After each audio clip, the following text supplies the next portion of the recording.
ఈ రోజు బైబిల్ అధ్యయనం లూకా సువార్త 16వ అధ్యాయం మొత్తం 31 వచనాలు. ప్రార్థన. ప్రియమైన దేవా, మేము మీ వాక్యాన్ని చదివినప్పుడు మిమ్మల్ని బాగా తెలుసుకోవడానికి, ప్రేమించడానికి మరియు అర్థం చేసుకోవడానికి సహాయం చేయండి. ఆమెన్. లూకా సువార్త 16వ అధ్యాయం. మరియు ఆయన తన శిష్యులతో ఇట్లనెను: ఒక ధనవంతుని యొద్ద ఒక గృహనిర్వాహకుడుండెను. వాడతని ఆస్తిని పాడు చేయుచున్నాడని అతని యొద్ద వానిమీద నేరము మోపబడగా, అతడు వాని పిలిపించి, నిన్ను గూర్చి నేను వినుచున్న ఈ మాట ఏమిటి? నీ గృహనిర్వాహకత్వపు లెక్క అప్పగించుము, నీవు ఇక మీదట గృహనిర్వాహకుడవై యుండవల్ల కాదని వానితో చెప్పెను. ఆ గృహనిర్వాహకుడు తనలో తాను, నా యజమానుడు ఈ గృహనిర్వాహకత్వపు పనిలో నుండి నన్ను తీసివేయును గనుక నేను ఏమి చేతును? త్రవ్వలేను, భిక్షమెత్త సిగ్గుపడుచున్నాను. నన్ను ఈ గృహనిర్వాహకత్వపు పని నుండి తొలగించినప్పుడు వారు నన్ను తమ ఇండ్లలోనికి చేర్చుకున్నట్లు ఏమి చేయవలెనో నాకు తెలియననుకుని, తన యజమానుని రుణస్థులలో ఒక్కొక్కని పిలిపించి, నీవు నా యజమానునికి ఎంత అచ్చియున్నావని మొదటివానినడిగెను.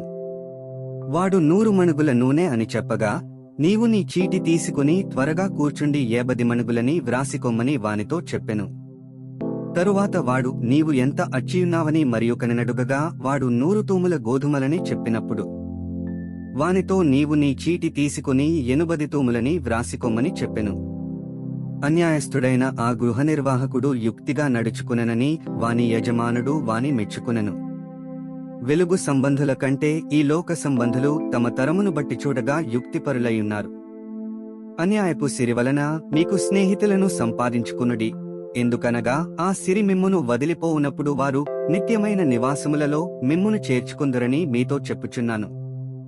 మిక్కిలి కొంచెములో నమ్మకముగా ఉండువాడు ఎక్కువలోనూ నమ్మకముగా ఉండును, మిక్కిలి కొంచెములో అన్యాయముగా ఉండువాడు ఎక్కువలోనూ అన్యాయముగా ఉండును.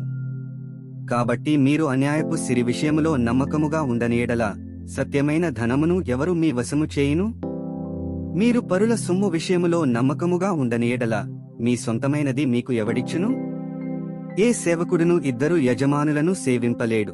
వాడు ఒకని ద్వేషించి ఒకని ప్రేమించును, లేక ఒకని అనుసరించి ఒకని తృణీకరించును. మీరు దేవునిని సిరిని సేవింపలేరని చెప్పెను. ధనాపేక్షగల పరిసయ్యులు ఈ మాటలన్నీయు విని ఆయనను అపహసించుచుండగా, ఆయన, మీరు మనుష్యుల ఎదుట నీతిమంతులని అనిపించుకునువారుగాని దేవుడు మీ హృదయములను ఎరుగును. మనుష్యులలో ఘనముగా ఎంచబడునది దేవుని దృష్టికి అసహ్యము. యోహాను కాలము వరకు ధర్మశాస్త్రమును ప్రవక్తలను ఉండిరి. అప్పటి నుండి దేవుని రాజ్య సువార్త ప్రకటింపబడుచున్నది. ప్రతివాడును ఆ రాజ్యములో బలవంతముగా జొరబడుచున్నాడు.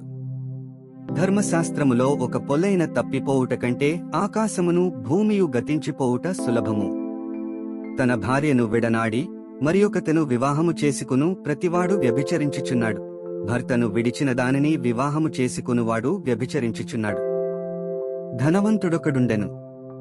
అతడు ఊదారంగు బట్టలను, సన్నపు నారవస్త్రములను ధరించుకుని ప్రతిదినము బహుగా సుఖపడుచుండువాడు. లాజరు అను ఒక దరిద్రుడుండెను. వాడు కురుపులతో నిండినవాడై ధనవంతుని ఇంటి వాకిట పడియుండి, అతని బల్లమీద నుండి పడు రొట్టె ముక్కలతో ఆకలి తీర్చుకునగోరెను. అంతేకాక కుక్కలు వచ్చి వాని కురుపులు నాకెను. ఆ దరిద్రుడు చనిపోయి దేవదూతల చేత అబ్రాహాము రొమ్మున ఆనుకునుటకు కొనిపోబడెను.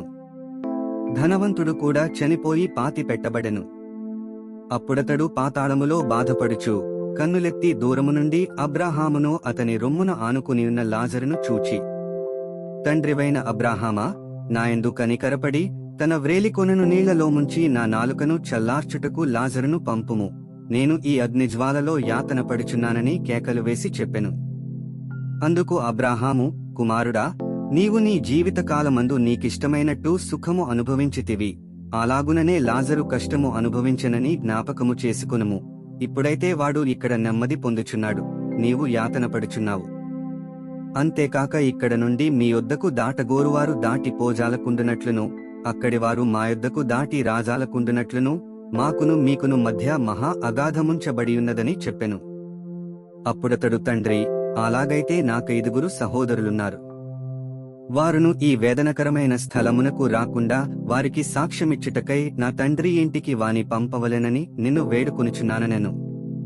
అందుకు అబ్రాహాము వారి యొద్ద మోషేయు ప్రవక్తలను ఉన్నారు, వారి మాటలు వినవలెనని అతనితో చెప్పగా, అతడు తండ్రివైన అబ్రాహామా, అలాగు అనవద్దు, మృతులలో నుండి ఒకడు వారి యొద్దకు వెళ్లిన ఎడల వారు మారుమనస్సు పొందుదురని చెప్పెను. అందుకతడు మోషేయు ప్రవక్తలను చెప్పిన మాటలు వారు వినని ఎడల మృతులలో నుండి ఒకడు లేచినను వారు నమ్మరని అతనితో చెప్పెననెను. 31 వచనాలు చదివియున్నాము. ముగింపు ప్రార్థన. సర్వశక్తిమంతుడైన దేవా, నీవే మార్గము, సత్యము మరియు జీవము. చదివిన వాక్యాన్ని మా జీవితంలో అన్వయించుకోవడానికి మాకు సహాయం చేయండి. ఆమెన్.